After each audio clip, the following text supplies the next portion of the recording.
What's up, Photo Booth family? Drew here. In today's video, I'm going to show you what settings you should be doing on Lumabooth when you're doing a drop-off. Lumabooth is our favorite iPad photo booth software. It's what we're using for our photo booth rentals. And there are some settings that I think are really important to make sure you have on Lumabooth, then also some settings in the iPad. So I have Lumabooth open right here. We are screen recording. So let's go ahead and hit the drop-down menu. So the first thing I think is important to do, camera settings. Camera settings always should be automatic when you're doing a drop-off. If you're not there to, if they change the light in the venue and you're not there and you have manual camera settings, it's terrible. Let me just give you an example. I have lights here. I'm doing manual camera settings on my camera here. And I'm going to turn off the lights really quick just to give you a little look here. I know. Look, you can't really see me. Look, it's terrible. So make sure it is set to automatic. There we go. Make sure it's, all right, there we go. So make sure it's set to automatic. That way, if they change the lighting in the venue, the camera will adjust for that. There are some drawbacks with doing automatic camera settings. Obviously, the photos won't be the best quality, but the quality for a drop-off isn't really our goal there, right? We're really just trying to make sure we have something that's set up to last, right? We don't want any issues. So to check if you have automatic camera settings, go to the drop-down menu. To the left, you'll see where it says camera settings. Perfect. So look, you see where it says manual exposure off, white balance is off. If you have them on, just come in here, make sure everything is set to, why am I breathing so hard? Make sure it's set to, make sure it's off. Also, if you're doing boomerang in video, there could be on as well, right? So you want to turn this off. The next thing that you got to do, right, is the lock pin. I know a lot of people don't do this, especially when you're starting off. So drop down menu like I did here, lock pin to the right. So I'm going to set a pin number, and this pin number is what you're going to use to unlock the settings in Lumabooth, and I'll show you exactly why we need this. So 555, we'll just do all fives. So if I launch the event and I don't activate the lock, literally, someone could literally walk up to the photo booth and press the drop-down menu and get into the settings. That's the last thing you want. So you want to hit where it says lock up top, because before you hit the lock button up here, you have to set your password, which you guys just saw me do. But now you can hit launch event, drop-down menu, then top right where it says lock. Now, when I try to tap the button here, it's not going to let me, right? It's going to say, hey, what's the password? And they're not going to have your password. But don't pick 55555 or 1234. Have a unique one, but make sure you remember it. And that is a very important step, because if you're not going to be there, you're unable to see if someone is doing unnecessary touching on the photo booth. Also, I know this is going to be something that you're probably not ready for or expecting, but if you're going to have the video experience, right, where it says under the capture modes, you know, this video one right here, make sure you go to where it says capture settings to the left. It's a really, really good idea, you guys, to where it says video, to not have the highest quality. Not like you can have the highest quality. So up here, right, where is it at? The video. Look, I know a lot of people are going to not like what I'm about to say, but for a drop-off, don't have a really long video clip. So where is this video? To the left. Okay, I couldn't find it for a second. I think anything longer than 15 seconds, you're pushing it, because the last thing you want is a 60-second video being used at a drop-off to where it could really slow the connection down and then no one gets their photo. So I think keeping it simple, 10 seconds is actually pretty good, anywhere from 10 to 15 seconds. And the quality, just remember, the higher you go up, the bigger file it will be. So have to hit the bell. Other settings here on Lumabooth, I think it's a really good idea to go to the welcome screen. And this is just my own personal opinion here. You can enable the show browse button here. What this is going to do is it's going to allow people to go to the button here. They're going to be able to press it and see past photos. So maybe someone took a photo, they want to go back and resend it. This is totally up to you if you want to enable this. So I have it enabled. Let me just take a photo really quick just to show you what the heck this is. So while it's doing the test photo, I do want to take this time to shout out my company, photobooth101.com. You guys, we sell the best photo booth equipment. We have the most amazing backdrops. We sell the printer. We sell contracts that you guys can use for your photo booth rental business. We sell props. We have mentorship. Everything that you'll need, photobooth101.com. And this brings me to my next point here. Perfect. So you see these sharing settings: email, SMS, airdrop, QR code. These are the things that you're going to want only activated at your drop-off, right? So what I'm saying is the QR code. If there's a lot of people, they can scan it. But one of the most important things here on the sharing screen is airdrop.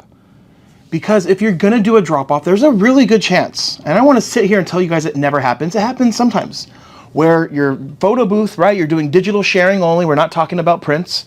And there could be a time where the internet stops. If that happens, that doesn't mean that people can't use the booth. They can still use it. They just have to wait until you get back. However, if you have airdrop enabled on your iPad on Lumabooth, right, that means that it doesn't matter what happens to the internet, Apple users can airdrop.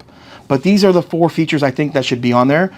But before I show you guys how to enable airdrop and all of the other settings, let's go ahead and exit out. And also too, let me just take this time to talk about this too.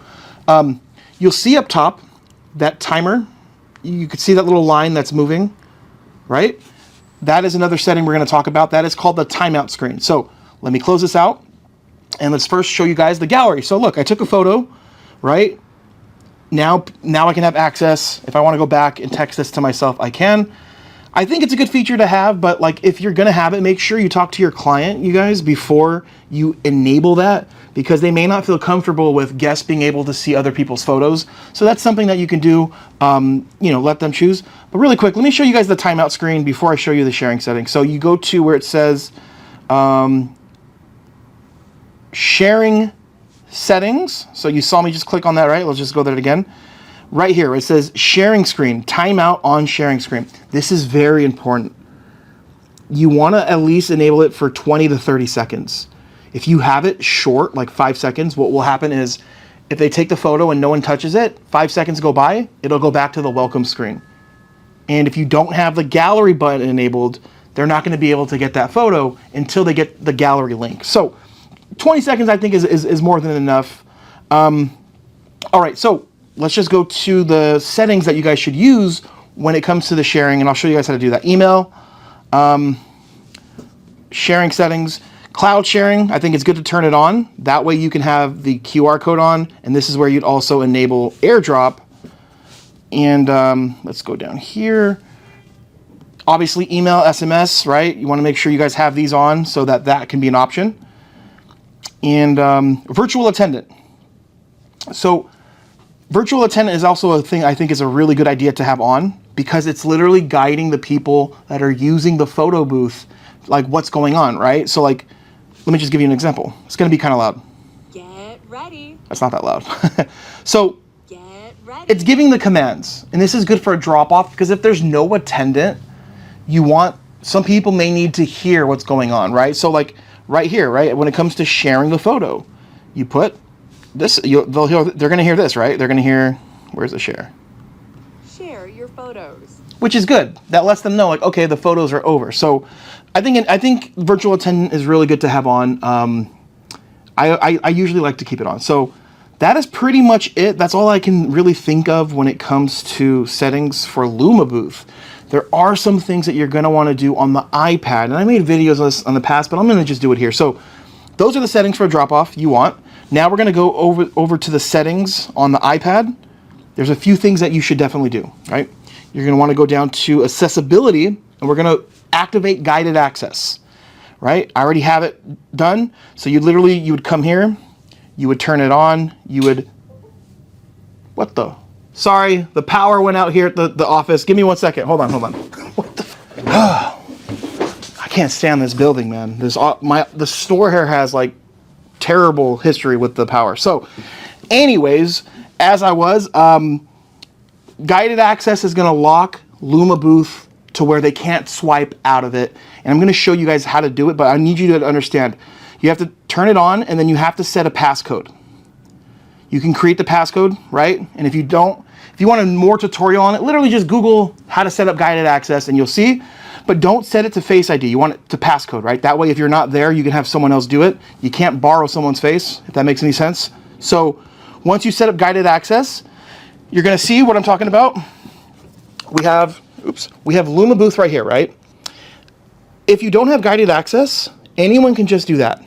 We do not want that.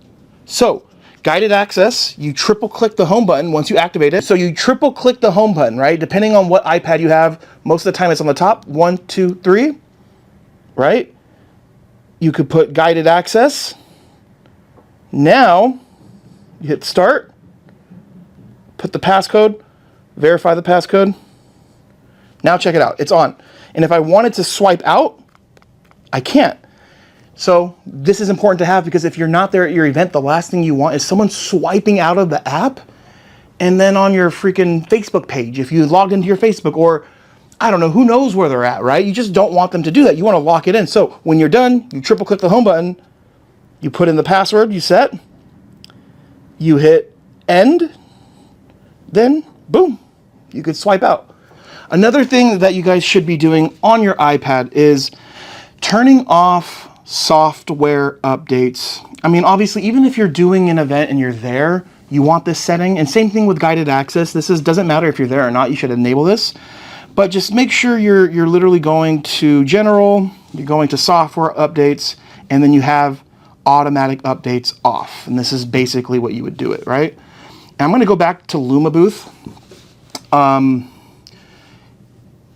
Here's something I think I did forget to talk about. It's not really a setting that you guys should be doing, but like when you're done with the pickup, right? I'm sorry, when you're done with the drop off, meaning the time is ended and you arrive to the venue to pick up your equipment, before you turn off the iPad, the first thing you do is you hit the drop down menu, hit where it says sharing status. This right here is going to tell you if there's any pending photos.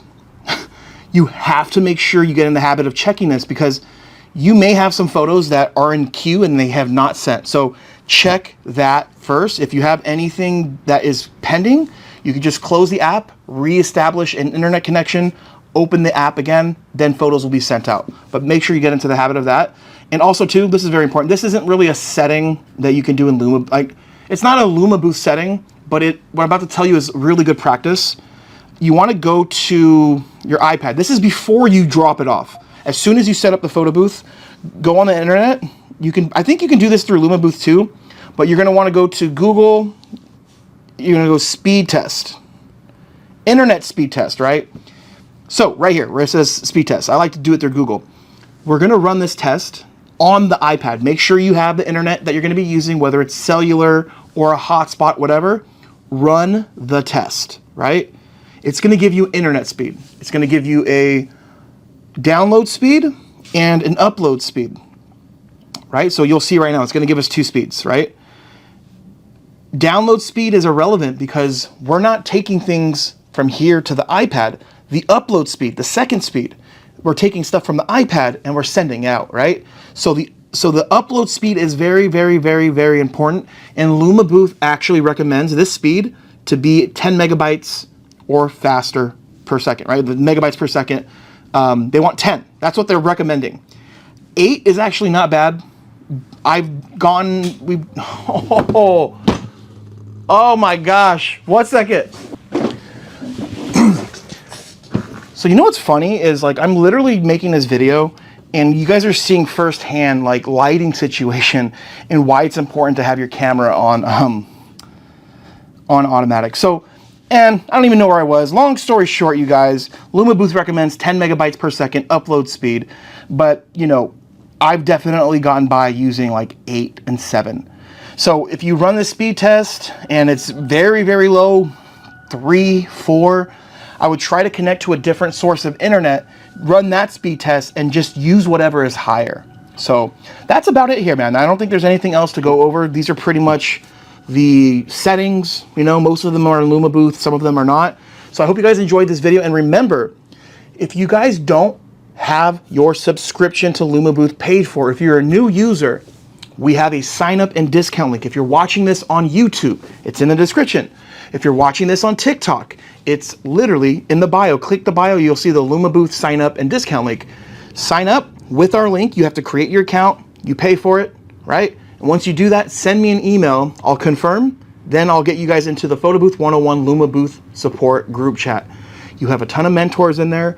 You have access to a bunch of other photo booth owners, and you're getting a discount. Why not use the link? So thank you so much for watching. And remember, photobooth101.com to get your photo booth equipment and get started in your journey, and let us help you grow your business. Thanks for watching. God bless, and I'll see you soon.